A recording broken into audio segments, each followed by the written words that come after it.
하나밖에 없는 이런 하나의 교회를 확인하는 데 있어서 여러 가지 어떤 내용들이 있다 이렇게 생각을 할 때, 첫 번째는 바른 신앙 고백을 고백하는 이런 신앙 고백 안에서 함께 고백하는 교회들을 하나의 보편 교회라고 생각이 듭니다. 그래서 우리가 고백하는 이런 사도신경이라든가 이런 하이델베르크, 웨스트민스터라는 신앙 고백을 고백하는 교회들, 그리고 그 고백에 유용한 사인을 주고 있는 교회들을 하나의 보편 교회라고 생각합니다. 그래서 이런 고백서들을 배우는 것은 머리를 굵게 하기 위한 그런 내용이 아니고 하나의 보편 교회 성도로서 마땅히 고백하는 내용이고, 그리고 이런 고백이 성경을 잘 이해하게끔 하는 것입니다. 이거 없이 성경 읽으면 성경을 제대로 읽는 것처럼 보이고 마음은 뜨거워지고 무슨 일들을 하고 싶은 마음이 있을지라도 그것이 신앙 안에서 정당한 행위가 아닐 수 있다는 것을 우리 주님 사랑 교회 성도들은 반드시 아셔서 이런 신앙 고백을 하는 것이 얼마나 가치 있는가를 확인할 수 있는, 또 그런 성도요 교회라는 것을 자랑스럽게 여길 수 있는 우리 모두가 되었으면 좋겠습니다. 오늘은 18조에 대해서 함께 나눌 것인데요, 우리 지난번에 생각을 했습니다. 지난번에 17조를 나누면서 어떤 말씀을 드렸냐면, 사람이 죄에 빠진 이후에, 타락한 이후에 하나님께서 사람을 향한 행동이 있었다, 그렇게 말씀을 드렸습니다. 두 가지 행동이 있었는데, 하나는 찾아오시는 하나님이시고 두 번째 행동은 약속하시는 하나님이십니다. 어떤 하나님과 어떤 하나님이라고요? 찾아오시는 하나님과 약속하시는 하나님이십니다.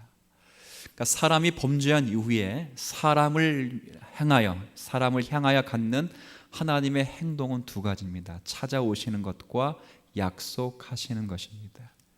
이게 구약과 신약 성경입니다. 누가 먼저 찾아왔는가? 우리가 애원해서 주님이 찾아오신 건 아닙니다. 여러분이 회개했기 때문에 찾아오신 것도 아니고요, 여러분이 주여 주여 불렀기 때문에 여러분 인생 속에서 하나님이 찾아오신 것이 아닙니다. 우리는 아담의 후손이기 때문에 아담처럼 하나님의 낯을 피하여 동산 나무 밑으로 숨어 있는 그런 존재밖에 안 됩니다. 그러나 하나님께서 여호와의 낯을 피하여 숨어 있는 자들을 찾아오시듯이 저와 여러분을 일방적으로 찾아오셨다는 사실이 이것 때문에 복음이라 일컬어지는 것입니다. 그냥 찾아오시기만 하신 것이 아닙니다. 찾아오셔서 인생들의 하신 약속이 참 귀합니다. 그건 다른 것이 아니라 타락한 인생을 구원해 내시기 위하여 여자의 후손으로 아들을 보내실 것과, 우리 지난번에 살폈어요, 그 아들이 뱀의 머리를 부술 것과, 그로 말미암아 모든 자기 백성이 복된 자리에 서게 될 것이라고 약속하신 그 내용이 인생에 있어서, 성도에게 있어서 가장 큰 복이 되는 것입니다. 근데 이것도 우리의 실력과 우리의 수고로 되어지는 것이 아닙니다. 여러분이 아들 보내달라고 얘기했어요. 저도 아들 달라고는 기도했어도 제가 예수님을 달라고 예수님 그렇게 기도한 적은 없어요. 제가 예전에 헌금을 했어요. 헌금을 뭐라 하는지 아세요? 부자 되게 해줘요. 부자. 부자가 무슨 부자예요? 아버지 부자의 아들 자자. 제가 딸밖에 없어가지고, 딸 하나 있어가지고 부자 되게 해주세요. 부자. 일부러 그렇게 한 겁니다. 성도들이 하도 부자 되길 원해서. 저도 부자 되게 썼어요. 그리고 제가 얘기했어요. 저는 이 부자가 아버지 부자의 아들 자자. 농담으로 이렇게 반 웃으면서 이렇게 얘기했었는데, 그죠? 제가 아들 달라고 기도했어도 제가 예수님 달라고 기도한 적은 없습니다.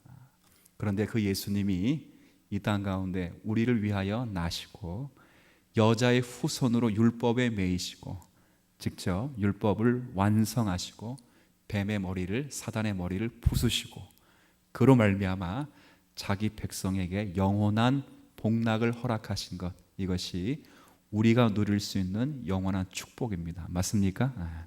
이 복을 받으셨으리라 그렇게 믿어 의심치 않습니다. 이 복은 받은 것입니다.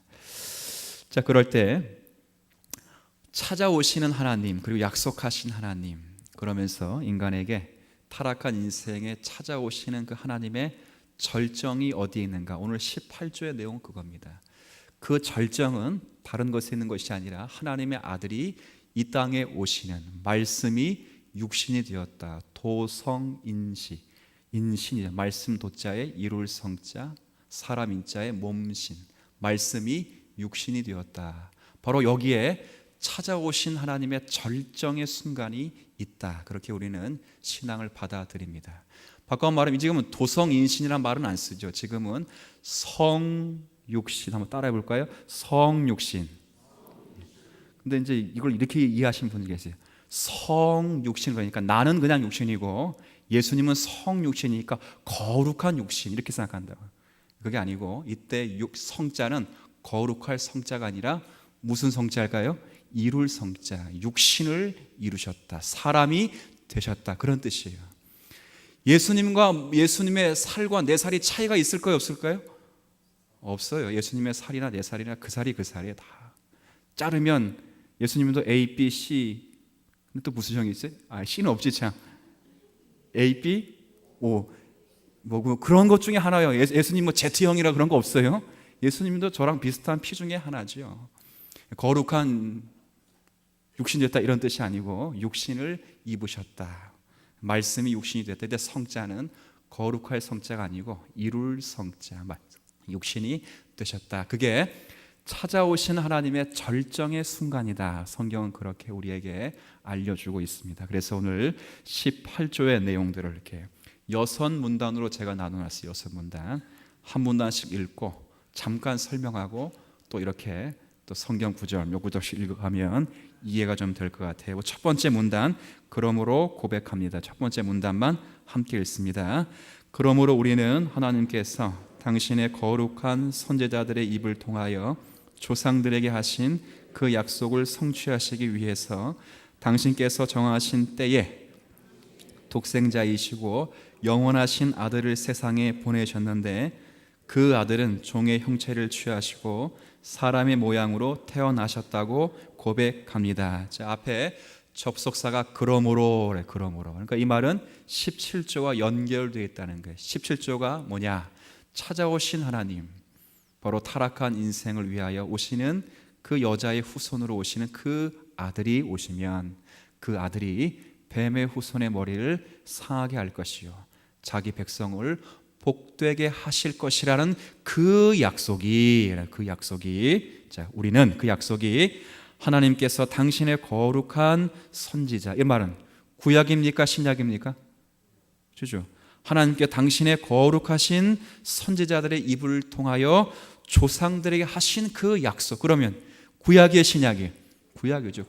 구약의 그 약속을 성취하시기 위해서 당신께서 정하신 때, 그러면 당신, 이때 당신은 누구예요? 당신.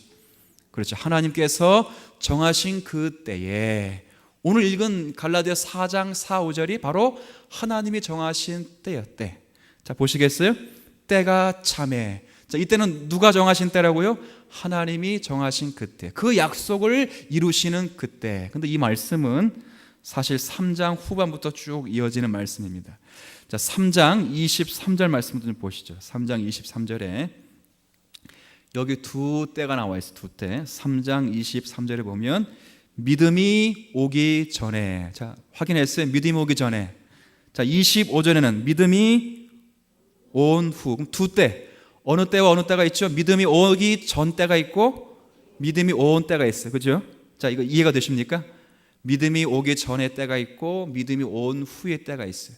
그럼 믿음이 오기 전에는, 자 보세요. 23절에 우리가 율법 아래에 매인 바 되었습니다. 율법 아래에 매인 바가 되었습니다. 근데 25절에는 믿음이 온 후로는 율법에 매이지 않았습니다. 그런 뜻이죠. 우리가 초등교사 아래 있지 아니합니다. 자, 두 때가 있어요. 믿음이 오기 전 때가 있고 믿음이 온 후의 때가 있어요. 믿음이 오기 전 때는 우리 모두가 어디에 매여 있다고요? 율법 아래에 매여 있습니다. 율법 아래. 그러나 믿음이 온 후로부터는 율법 아래 매여 있지 않습니다. 자, 그러면 믿음이 온다. 믿음이 오기 전이 믿음이 뭔가 믿음. 여기 23절에 잘 소개되어 있어요. 23절에 보면 믿음이 오기 전에 우리는 율법 아래 매인 바 되고 계시될 믿음의 때까지. 믿음이 온다는 것은 계시될 믿음의 계시라는 것은 하나님이 보여주시는 믿음의 때지요. 그럼 하나님이 보여주시는 믿음의 때는 뭔가? 또 앞구절에 설명을 잘했어요. 성경이 풀어줘요. 22절에 보세요. 22절에 그러나 성경이 모든 것을 죄 아래에 가두었으니 이는 예수 그리스도를 믿음으로 말미암는 약속을 믿는 자들에게 주려 함이라. 이건 뭐예요? 믿음이 계시될 때 이 말은 다른 것이 아니라 예수를 보내시고 예수를 믿는 믿음, 그렇죠? 예수를 보내시고 예수를 믿는 그 믿음이 있기 전에, 그리고 예수를 보내시고 이제 예수를 믿는 그 믿음이 있는 후로는 이 두 때가 나눠지는 거지. 자, 누구를 중심으로 나눠주고 있습니까? 율법 이야기하지만 결국 누구를 중심으로 나눠주고 있어요? 예수 그리스도, 그렇죠? 예수 그리스도가 이 땅에 오셔서 예수 그리스도를 구주로 믿는 그 믿음이 있기 전에 모든 인생은 율법 아래에 매여 있습니다. 그런데 예수가 이 땅에 오시고 그 예수를 구주로 믿는 믿음이 계시될 때에 그 후로는 이제 모두가 율법 아래에 매여 있지 않습니다. 자, 이해됐죠? 자, 그런 차원에서 4장 2절 말씀, 2절. 자, 2절에 보면 4장 2절 그 아버지가 하나님 아버지께서 정하신 때까지 시간적인 한계가 있어요. 예수 그리스도 이 땅에 오시는 그때까지. 자, 믿음이 오기 전에는 후견인과 청지기 아래에 있으니 3절 이와 같이 우리도 어렸을 때 주님께서 이 땅에 오시기 이전에는 이 세상의 초등학문 즉 율법 아래에 있어서 율법의 종노릇 하였으니. 자, 4절 말씀 같이 있습니다. 시작. 때가 참에 하나님이 그 아들을 보내사 여자에게 나게 하시고 율법 아래에 나게 하신 것을 5절도 있습니다. 율법 아래에 있는 자들을 속량하시고 우리로 아들의 명분을 얻게 하려 하심이라. 아멘. 예수님을 믿음으로 말미암아 이제 더 이상 율법 아래에 있지 않죠. 율법. 이건 우리가 성경 잘 아셔야 돼요. 율법 아래에 없다 그러니까 그러면 율법을 안 지켜도 됩니까? 이런 이야기는 아니었어요. 주님 사랑교회를 다니시는 분들은 최소한 그 정도 말은 안 해요. 그렇죠? 왜냐하면 예수님께서 뭐라 말씀하셨냐면 내가 율법을 폐하러 온 줄 아느냐? 자, 율법을 뭐하러 왔어요? 율법 폐하러 온 게 아니에요. 율법을 완성을 했어. 완성. 이 말은 율법을 더 이상 안 지킨다 이 말이 아니고 율법을 안 지켜서 그 받는 저주를 누가 대신 받았다고요? 예수 그리스도가 받으셨으니 더 이상 율법이 내게 정죄가 될 수 없느니라. 아멘. 더 이상 정죄가 안 돼요. 그러면 이젠 율법이 더 이상 정죄가 안 되니까 율법이 뭐가 되겠어요? 도덕이 돼요. 도덕. 도덕에 착하게 산다 이게 아니고 하나님의 자녀답게 사는 그 법으로 십계명에 지금도 있는 거예요. 십계명. 저는 신앙인으로 있으면서 예수 믿는 자들이 더 이상 율법 아래 없다고 해서 십계명 안 지키는 사람들, 대표적인 파가 구원파예요. 안 지켜도 산다 이렇게 말하는 사람, 그건 상당히 미련한 사람이죠. 그런 게 아닙니다. 구약에도 율법이 있지만 율법 안에 뭐가 있다고요? 복음이 있어요. 한번 따라해 볼게요.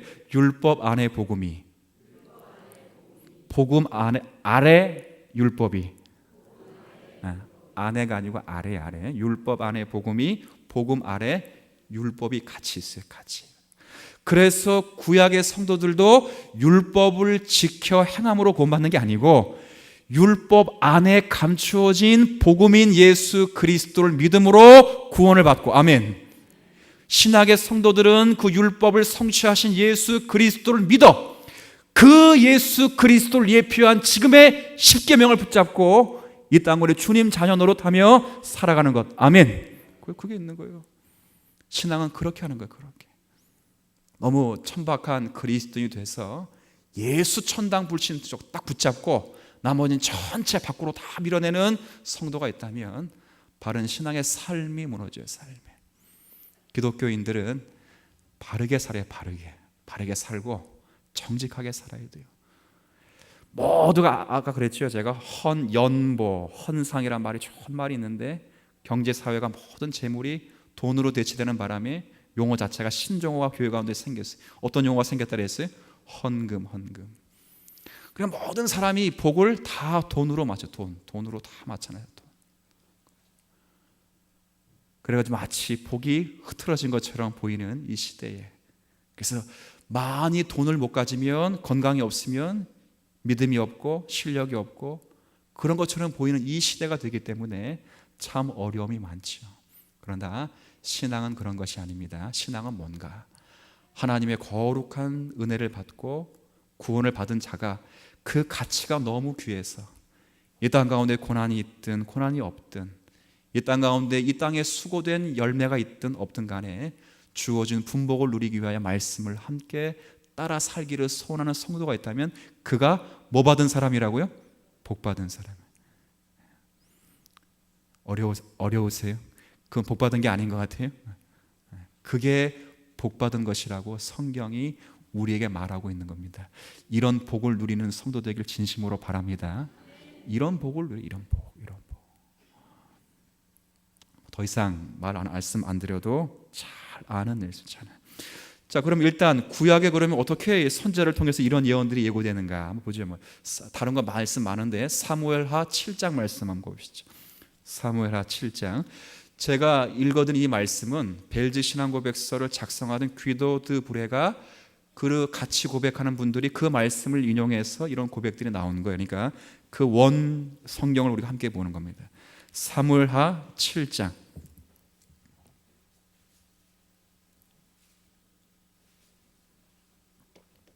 사무엘하 7장. 일단 사무엘하 7장 12절부터 16절을 펴두세요. 제가 조금 설명을 할게요. 7장 12절부터 16절. 구약성경 473쪽. 자, 이제 저를 잠깐 보세요. 배경 설명을 조금 드릴게요. 하나님께서 다윗을 축복하셔서 이제 평안히 거하게 하신 그때입니다. 나라를 평정하고 평강이 있던 그때에 다윗이 자기 집은 백향목에 백향목 참 잘 졌거든요.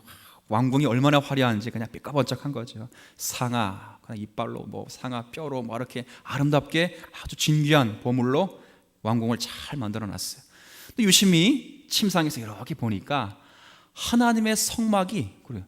나풀나풀 바람에 나풀나풀하고 나풀. 그도 그럴 거 아니에요, 그죠? 광야 40년 같이 있었죠. 그 다음에 사사 시대 지나고 수백 년간 그냥 천막으로 방치되어 있으니까 바람이 불면 펄럭펄럭 거리는 거예요. 그 감동을 받았어요. 어떤 감동을 받았냐면, 야, 나는 이렇게 좋은 집에 사는데 하나님이 천막에 사신다는 게 말이 돼 안 돼요? 말이 안 된다고 이제 다윗이 깨닫고 그 거룩한 마음을 가지고 나단이라는 선지자에게 얘기한 거예요. 제가 이런저런 기도하다가 제가 성전을 하나님의 집을 좀 지어주고 싶습니다. 이렇게 말씀을 드렸어요. 하나님이 감동을 받아요. 감동. 그러면서 나단 선지자를 통해 이렇게 말씀했어요. 야, 내가 출애굽할 때부터 지금까지 천막에서 먹고 자고는 죄송합니다. 천막에서 여태까지 내가 거했다. 그런데 내가 어느 인생에게 집 지어달라고 말하지 않았다. 근데 말하지 않았다고 정말 안 지어주더라. 그 말은 그런 뜻이에요. 말하지 않았다고 정말 안 지어주더라. 그런데 네가 나를 그렇게 생각해 주니 참 내 마음이 기쁘다. 이런 뜻이에요. 제가 좀 쉽게 예를 하나 드릴게요. 좀 부끄러운 이야기인데요. 제가 이제 시골에 1년에 한두 차례 이렇게 내려가서 식사를 가족끼리 하면 어머니가 가끔 소화가 안 돼, 소화가. 아버지도 어머니가 좀 소화가 잘 안 된다 그러더라고요. 나 소화가 왜 안 되실까 그래서 병원 좀 더 내과 다녀오시라고 이렇게 말씀드리고 권면을 했어요. 그런데 다시 6개월 지나고 나서 딱 가니까 어머니가 이렇게 소화를 잘 시키는 거예요. 야, 이게 무슨 일인가 봤더니 어머니 어금니가 하나도 없었어요. 하나도. 한 4년 동안 하도 이제 힘들게 우리를 키웠으니까 어금니가 다 상에 빠진 거예요. 근데 유심히 아들 둘은 보면서 그냥 속이 안 좋은 거 그랬어요. 근데 역시 딸을 낳아야 돼, 딸을. 딸이 유심히 보더니 엄마가 소화가 안 되는 건 뭐가 없다? 이가 없다, 이가. 그래서 일을 딱 해서 딱 해줬어요. 그러니까 제가 얼마나 미안하고 감사해요. 제가 그래도 장자예요, 장자. 나 정말 창피해 죽는 줄 알았어요, 여태까지. 동생 보면 할 말이 없어. 미안하다, 감사하다 그랬죠. 바로 부모 엄마가 그랬죠. 내가 너희 셋에게 언제 내가 틀리 해달라고 말한 적이 있느냐. 그런데 딸이 어머니의 마음을 잘 깨닫고 틀리를 그냥 틀리하니까 싼 게 아니라 좋은 것으로 싹 그냥 해드렸어요. 어떻게 우리 그 남편을 꼬셨는지 모르겠지만 딱 해가지고 좋은 거로 싹 해드렸다고. 부모의 마음이 너무 기쁜 거죠. 하나님이 다윗에게 그런 기쁜 마음을 가져, 기쁜 마음. 그래서 다윗에게 축복하시는 내용이 바로 그거예요. 내가 너의 왕권을 거룩하게 하고 너의 수명을 길게 이렇게 축복하시. 그런 축복 가운데 12절부터 한번 보세요. 12절부터 제가 한번 읽어볼게요. 12절에 내 수완이 찼으니까 다윗이 이제 나이가 다 들어서 이제 죽게 되죠. 내 조상들과 함께 누울 때 죽게 될 때에 내가 내 몸에서, 이때 내는 하나님께서 너의 몸 다윗의 몸에서 내 씨를 내 뒤에 세워 그의 나라를 견고하게 할 것이다. 자, 다윗을 뒤를 이어 다윗처럼 될 사람은 누가 있어 인생 가운데? 솔로몬이구나. 이 생각이 들 거예요. 솔로몬이구나. 그렇죠? 근데 13절에 보니까 솔로몬인가 싶을 정도 이런 약속이 또 있어요. 그는 내 이름을 위하여 집을 건축할 것이요. 솔로몬 성전이로구나. 이렇게 말할 수 있는데 그 다음 구절. 나는 그의 나라 왕위를 영원히 어떻게 한다고요? 영원히 견고하게 할 것이다. 그러면서 쭉 이야기 16절에 내 집과 내 나라가 내 앞에서 영원히 보존되고 내 왕위가 영원히 견고하게 하리라 하셨다 하라. 제가 묻습니다. 다윗이 혈통으로 나온 솔로몬 그 아들 르호보암 아들 해서 다윗의 영원한 왕권이 보존되었습니까? 안 됐습니까? 그러니까 영적으로 말고 그냥 보존됐어요? 안 됐어요? 그러니까 영적으로 말고 그 제가 질문을 한 거죠. 영적으로 말고 정말 다윗의 후손이 지금도 왕으로 있어요? 왕으로? 이스라엘은 왕이 없어요. 이스라엘 가면 뭐가 있어요? 왕 대신에 총리가 있어요. 총리가. 왕 없다니까요. 왕은 없어요. 그들의 왕은 누구예요? 왕은 지금 그들의 왕은 하나님이죠. 뭘 어렵게 생각하세요. 이렇게 제가 어렵게 말씀하는데 그러죠. 그 왕권은 무너졌어요. 무너졌는데 16절에 보니까 성경은 뭐라 되어 있어요? 그 왕위가 영원히 어떻게 된다고요? 아니, 나라가 무너졌는데 무슨 왕권이 영원히 견고하게 돼? 영원히. 이런 예언이 솔로몬 당대에 성취되는 것이 아니로구나. 마태는 이런 말씀을 받아서 마태복음 1장 1절에 다윗과 아브라함의 자손인 예수 그리스도의 계보라. 누구과 누구의? 다윗과 아브라함. 그렇죠. 다윗. 바로 예수 그리스도까지 이어지는 그 계보를 가리키는 그런 표현이죠. 자, 어디서 확인할 수 있는가? 사도행전 13장 말씀 가보시죠. 사도행전 13장.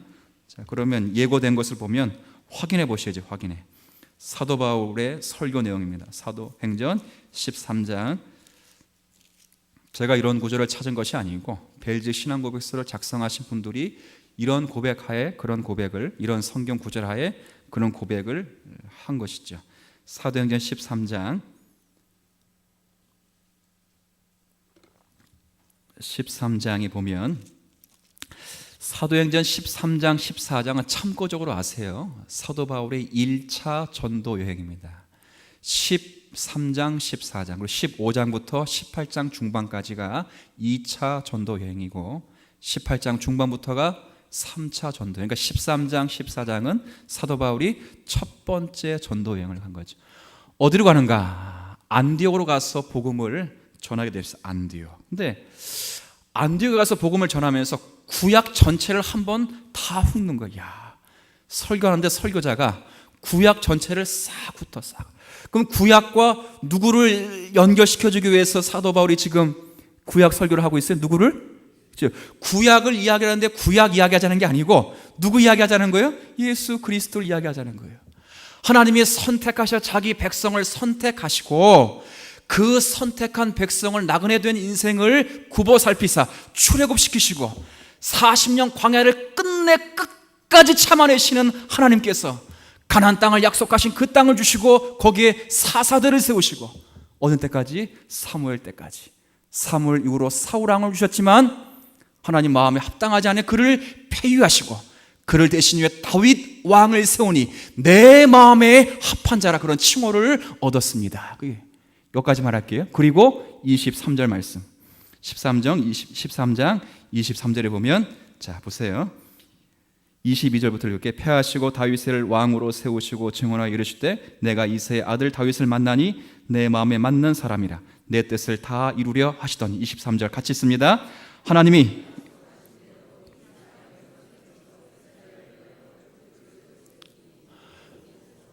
아멘 맞습니까? 아까 사무엘하 7장에 내 후손으로 오는 이가 라는 그 단어가 지금 사도 바울에 의해서 누구로 표현되어 있습니까? 솔로몬이 아니고 누구요? 예수 그리스도. 이거 제가 한 이야기 아닙니다. 예수 그리스도. 그리고 이 예수 그리스도를 준비하여 세례자 요한이 왔고 그 세례자 요한이 열심으로 그래 너가 그 예수 그리스도 너희들이 십자가에 못 박혀 죽었느니라. 그렇게 설교를 한 거예요. 그리고 나서 마음의 감동을 받아서 그 다음 주 안식일에도 한 번 더 설교해 주세요. 한 번 더. 그래서 설교를 하고 마지막에 어떻게 끝나는가? 48절에 이방인은 듣고 기뻐하여 하나님 말씀을 찬송하며 같이 있습니다. 영생을 주시기로 작정된 자는 다 믿더라. 자, 누구만 믿었어요? 듣는 자가 다 믿는 것이 아니라 듣고 하나님께서 결실을 내실 자에게는 반드시 결실이 있었더라. 아멘. 그래서 복음 전도를 열심히 하는 거예요. 열심히. 여러분이 열심히 하면 예수 믿는다 이게 아니고 여러분이 열심히 해서 손에 들리지 않을지라도 여러분이 열심히 하는 그 자리에 반드시 하나님이 선택하신 백성들에게는 열매를 맺는다. 아멘. 아까 설교 때 그랬어요. 9장 10절에 하나님께서는 씨도 주시고 뭐도 주셔요? 열매도 주신다. 그 과정에 외롭지 않도록 무엇까지 주신다고? 무엇까지? 참 우리 하나님 좋죠? 우리 하나님 너무 멋쟁이. 복음도 마찬가지예요. 예수 그리스도란 이 씨는 하나님이 주신 것이죠. 그리고 그 씨를 던지면 결실 내는 것으로 가는 것도 내 실력이 아니라 내 언변이 아니에요. 내 언변. 제 언변이요 문하요 내 실력 내 이성이 내 철학이라면 전 자리가 없죠. 제 자리가. 그러나 하나님께서 그 결실을 맺게 하시는 자에 맺게 하시는 거예요. 그리고 그 일들이 외롭지 않도록 여러분 마음에 성령의 충만함도 주시고 일할 수 있는 사람도 주시고 재정도 주시고 돕는 손길을 넉넉히 주셔서 그 일들이 피곤하지 않도록 하시는 거죠. 하나님 멋있습니까? 그죠? 그러세요? 난 멋있는데 하나님 멋있죠? 아멘이죠. 아멘. 자, 전도합시다. 밖에 비가 오면 안 하는데 아직 비 온다는 사인을 지금 안 줬어요. 교육자들이. 전도는 진행이 되는 거예요. 아까도 그랬잖아요. 아까도 뭐가 오나 오늘 처음 실행해 보는 거예요. 하다가 비 오면 들어오세요. 그래도 일단 나간다. 약속한 시간이기 때문에 나간다. 저도 나갈 테니까 걱정하지 마시고 함께 또 전진하면 좋겠습니다. 자, 오늘은 전도가 있기 때문에 잊지 말게요. 이게 참 신앙 고백을 나누는 것은 이게 40분 1시간 이렇게 되는 게 아니고 여러 시간을 나눠야 되는데 여러분 다음 주에 불편하시겠지만 이거 다시 한번 가져오시면 제가 조금 더 자세하게 설명을 해드리겠습니다. 자, 전도는 지금 앉으신 대로 이렇게 전도의 별로 나가게 될 것이고, 자, 진행을 우선 예배를 파한 후에 그럼 진행을 하는 게 낫겠죠. 그러면 기도하고 우리 주님 가르친 기도를 마치죠. 제가 기도하겠습니다. 주님 가르친 기도가 아니네요. 제가 피곤한가 봐. 축도로 마칩니다. 하나님 아버지 감사합니다. 우리 주님께서 약속하신 그 약속의 내용이 정한 때가 되어 성취된 이후에 우리 가운데 은혜로 주어지게 된 것 감사합니다. 받은 은혜 감사하며 참 멋지신 우리 하나님을 가슴에 담고 사는 성도들이 피곤하지 않도록 은혜 더하시고 이제 후에 이 말씀을 가지고 우리의 삶을 살 때 가정과 직장과 사업 모든 학업터 위에서 주님으로 인하여 감격하며 감사하는 우리 모든 신앙인이 되게 하여 주옵소서.